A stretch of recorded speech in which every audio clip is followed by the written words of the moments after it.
Z like zebra, E-R. That's my last name. Okay. Vladimir. Erica, Yes. call me and I'll give you the detail, okay? You know, you might want to talk to him later on again. Okay, Mr. Patel. This is Chandu Patel, okay? Call me and I'll give you all the information, okay? He and Vlad and I can talk to you separately, okay? Okay. Then you have good questions, no doubt, but it's just, we have to have also like for unit 1 and 2, we have a whole separate group and we have gone through, and we will not, comment anything on unit 1 and 2 at this point. Right. Sorry. Anything else, Erica? At this point, we'll have an opportunity to have more questions later at the close of the meeting. Okay, that's fine. Thanks very much. Thank you. We have one. We want to cover the last REI before we break, because then we're in a brand new area. So, slide 48.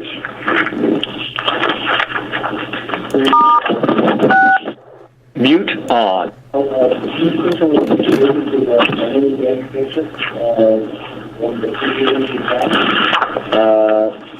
Basically, the staff noticed that the bearing pressure from the site-specific analysis are higher in some cases than the bearing pressures in the DCD for hardware case.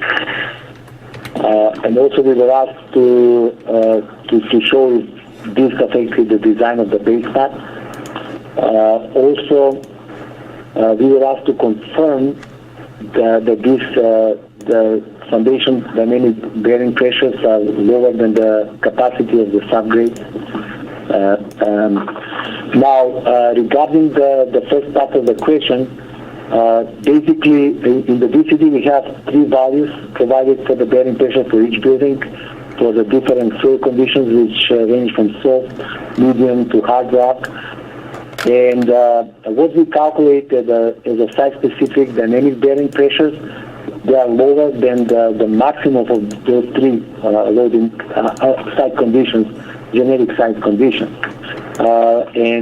Basically, the design was performed using envelope loads. It wasn't, the design of the foundation wasn't performed in the standard plan space separately for soft, medium, and hard, so that it was, the loads were taken as envelope, and based on these loads, the base mats were designed. Now, the fact that the standard, the site-specific values are lower than the maximum standard design actually demonstrates that the loads considered during the standard design envelope the site-specific demands. I don't know if that satisfies you. I have a comment on that because that doesn't agree with what I read in the DCD, or perhaps in the DCD Appendix 3G. There is a description, very detailed description of the Nastran model and how that was used for the design of the various structures. And in that discussion, or at least my interpretation of what's in that discussion is that we took the Nastran model to model the subgrade. The soil springs were used at the bottom, not on the sides, but only at the bottom. There was a certain stiffness assigned to those soil springs that corresponded roughly to the soft case. And that specific stiffness was given in the DCD, but it roughly corresponds to the soft case. And then you apply all the seismic loads, you run and gravity loads, you run all the analyses, and come up with a pressure distribution under the base mat, and you use that for designing the base mat, bending moments and shears for the base mat. And to account for the possibility of what happens with the other 2 cases, the intermediate and the stiff case, or the hard case, my understanding is that sensitivity studies were done for that same model and the same loads, but changing the springs from soft to hard. I don't know exactly the details, but so the loads reminded to be the envelope. Right, and so analyses were repeated, and the sensitivity study was performed, and it was concluded that the loads that you got from the soft springs were more critical to the design of the base mat than the loads that you got from the hard case. And so that's what's documented in the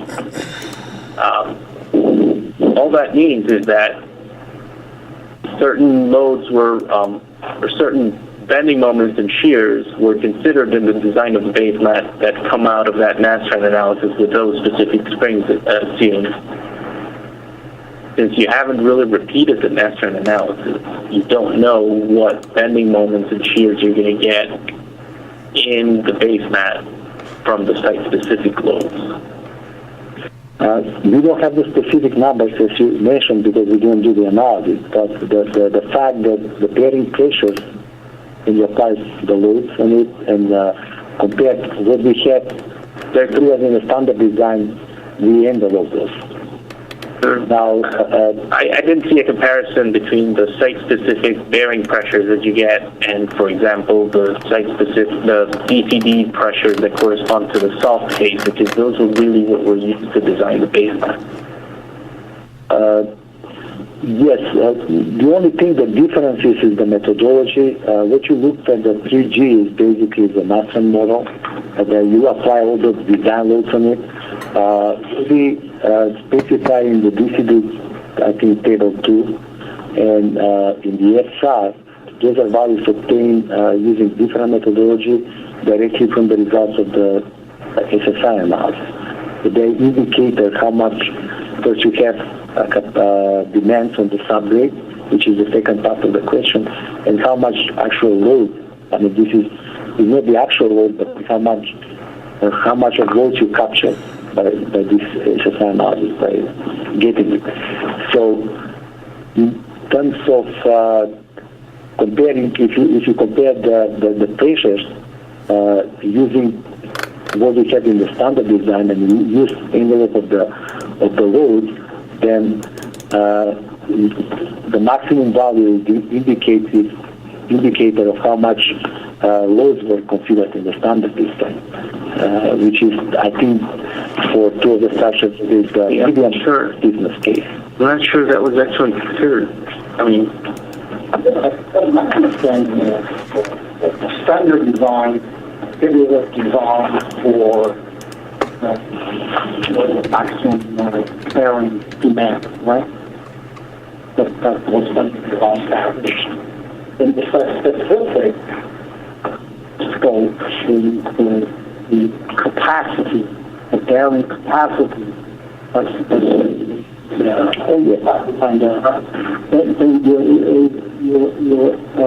do geotechnical evaluation to establish the bearing capacity and make sure that the capacity envelopes the demand. Yes, no, there is the second part. Right. No, the second Capacity right. envelope the DC demand. So that's to establish your standard design, it's different power, and the case of the slash, the bearing. In terms of the subgrade collapsing under these loads, we basically that's what you establish the demand on the subgrade fraction. So that right. So then, if you have enough capacity to withstand that demand, then the structure going to stand. Otherwise, it's going to fall into a sinkhole. I think that is the second part of the question. For that one, we already have the capacities. right, there's two parts. One is like how much pressure is the structure imposing on the subgrade, and that I think we are in agreement that that's not an issue because they determined those bearing capacities in section 2.5. They just didn't document them and you should really do that. That's as far as the subgrade capacity, whether the structure is going to damage the rock underneath. That's one part. The second part is whether, let's assume, because I think that's the case, that the rock is going to be okay. However, there is a certain pressure profile underneath the base mat that has to be resisted in terms of bending moments and shears within the base mat. The base mat must have been designed in such a way that whatever pressure profile you get underneath, when you apply it on the base mat, you're still okay. And the fact that they have pressures, toe pressures, that are pretty high, I mean, is that a concern? Not for the rock, because the rock's going to be okay, but is that a concern on the design of the base mat? Are you exceeding the bending moments and shear forces in the base mat that were considered in the design, the DCD design of the base mat? And I think that's the staff's concern. And So what's the response? What's the response? The response on that is for the design of the base mat, you read in 3G, we used envelope of the seismic loads, we applied on the model, and we used soft springs. you assumed only soul springs for the soft case, not for complete cases. The biggest, what you're saying is that you're below the maximum of 3. The maximum of 3 is the intermediate case, and the DCD didn't consider that in the design. No, what you get in the table, in terms of loads, the envelope is all genetic site conditions. And those envelope loads were put in the Nastran model. Only the springs were made soft. Basically, they were like two bounding cases, right? The maximum loads and the most critical stiffness condition. If you don't have uplift, that is a soft spring, right? Right. So that is how the design was based. What we try to explain is that now, how do you measure in terms of loads where you have more loading for the site-specific demand or what was design? With the bearing pressures from all generic conditions calculated. Envelope, what was calculated as a bearing pressure from the site-specific analysis, then the loads which were applied in that Nastran analysis envelope the site-specific loads. So the bearing pressure all enveloped by DCD? Correct. If you take all the 4 cases here. How do you show that? What do you mean? I mean, you're sort of like you say, this is assumed, so this must be the case. So what you're saying? I mean, the way the bearing pressure. Let me change my question. If I take the pressure distribution under the base mat from your site-specific SSI analysis, basically the results of the springs underneath your stick model. Oh no, yeah, okay, to a point, yes. Right, you have springs underneath. If I take the pressure plot of that, I impose that pressure plot on a model of the base mat. Then I compute bending moments and shears in that base mat model. How are those going to compare to the moments and shears that were considered in the generic design? Are they going to be lower or higher? They'll be lower, but just to let you know that the values you look for the bearing pressures are not calculated from the plots. Basically, taking into account possible uplift, it's a different methodology. It's an energy balance method. Oh, yeah, that's right. Right, so it's not really one by one. What you calculate to calculate the pressures, we follow exactly the same methodology. And those are function of how much load you have, plus how much eccentricity of the load you have. So if you have maximum toe pressure, that is basically indicator not just of the magnitude of the load, also the eccentricity of the load. So it's the same thing. We are looking just in the reaction now. What was used in the design space is a different methodology altogether. Basically, they had springs and they looked at the uplift separately and all these other cases. But what I want to mention is just looking at these bearing pressures, which indicates how much eccentricity and how much magnitude of the load you have. And we compare with the standard design loads are larger than. So if I take Alright, so leaving the energy balance method aside, if I take base shear and overturning moment, for site specific, and I compare that to base shear and overturning moment from the DCD, or I guess the bounding case or enveloping case of the DCD, you've done that comparison. No, but they will envelope. I mean, if you want to see that, we will do that. If it's that is. I mean, that would be helpful to come up with a quantitative criteria to say that what you're saying is okay, because right now what you're saying is that, the DCD assumed this and this and this, and therefore we must be bounded by the DCD. But, I don't see numbers. I can't. We can take the envelope of the site-specific loads and find maximum vertical and the moment and eccentricity of the load, and then compare the results with those with what we have in the standard design. That is, because then we will compare really what was used for the design. Because the bearing pressure is a bearing pressure was never applied on the model or anything. Yeah, I understand that. We can do that. Just think. Because really you're applying these. Okay, so let's suppose that you do a comparison of shears, base shears, and overturning moments, resulting at right at the bottom. Correct. So if I apply just those on the model that has certain springs underneath, that gives me a certain profile. If I assume the same types of springs in both cases, then that would be a real comparison. But in your case, you have pretty stiff springs, and you would have pretty soft springs. So doesn't that distort a little bit your comparison?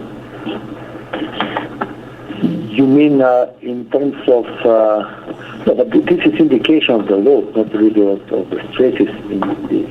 What I'm really worried about is the stresses in the basement. I would like to have some sort of quantitative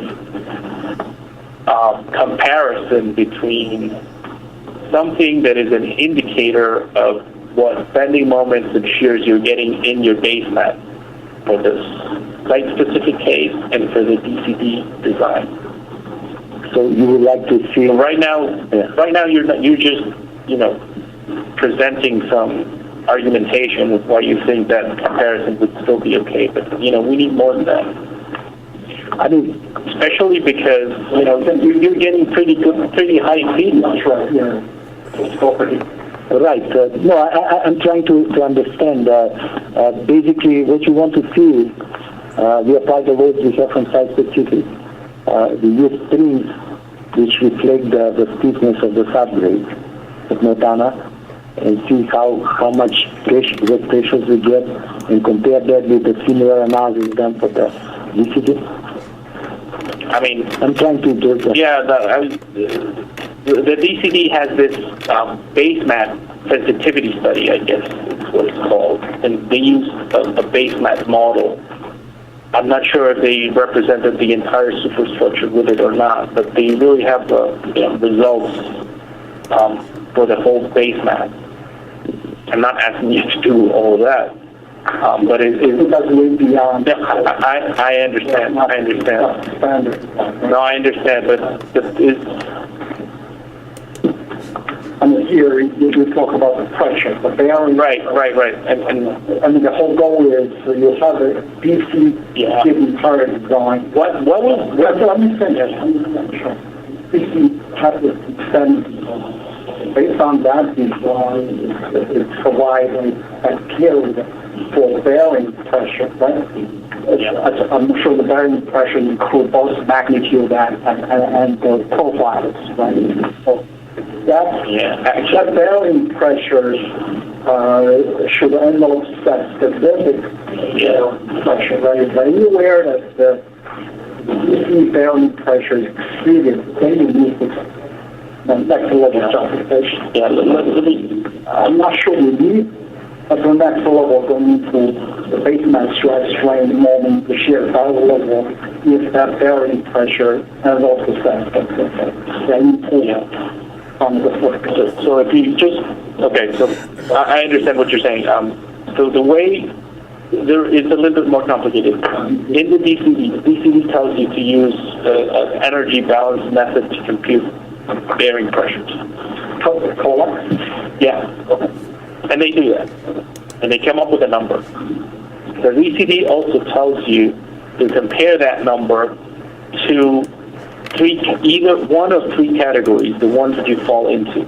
And those three categories are soft, intermediate, and hard. So, yes, the bearing pressure. So what the process should be is that you take the bearing pressures that you compute site-specifically using that same method to whatever condition is closest to your site. In this case, it's the hard, not the intermediate, but the hard. So if you do that comparison, and I haven't seen that comparison because it's not there, but if you do it, I believe there will be exceedances. Is that correct?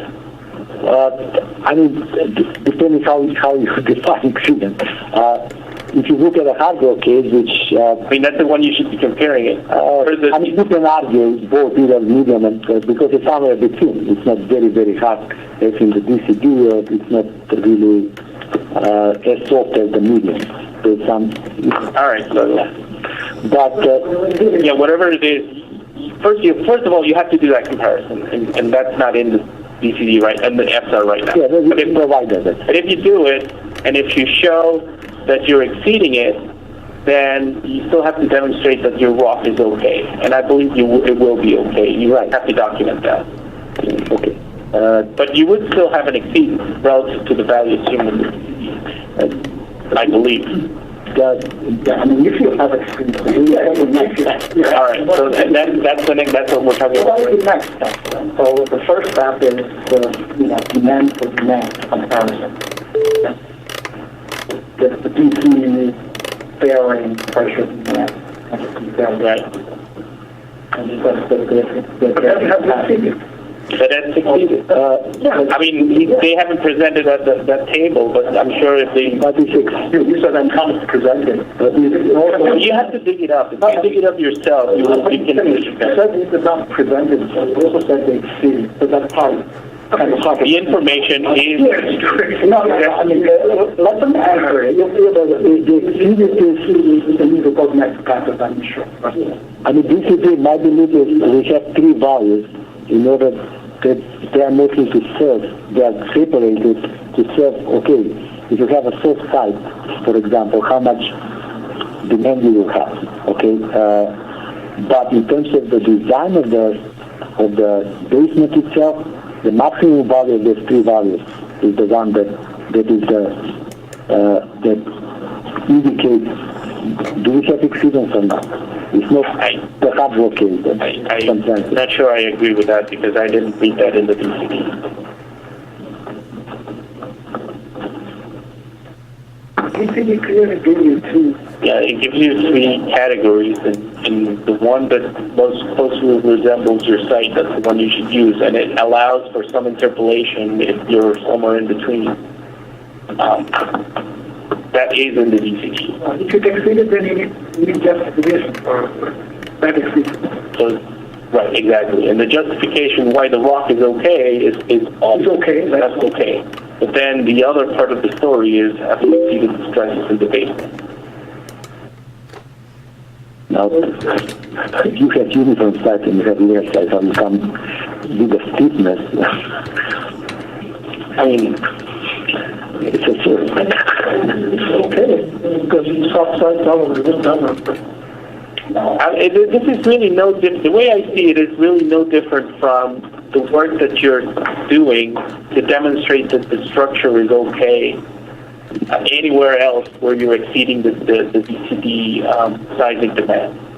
I mean, you're checking shear walls, for example. You're checking slabs. You're checking the regions in the structures where the site-specific sizing demands have exceeded the DCD, right? That's work you're doing. Right, and this is really no different. Right, I think, there's no disagreement. What I want to point out is we have calculated the loads that are applied on that basement in the DCD and the demand from Natana. And that is the point, because of the way that basement was designed. It wasn't designed for hard case separately, then for soft case and for medium case. It was designed for the envelope of all these cases. That is the point I tried to make.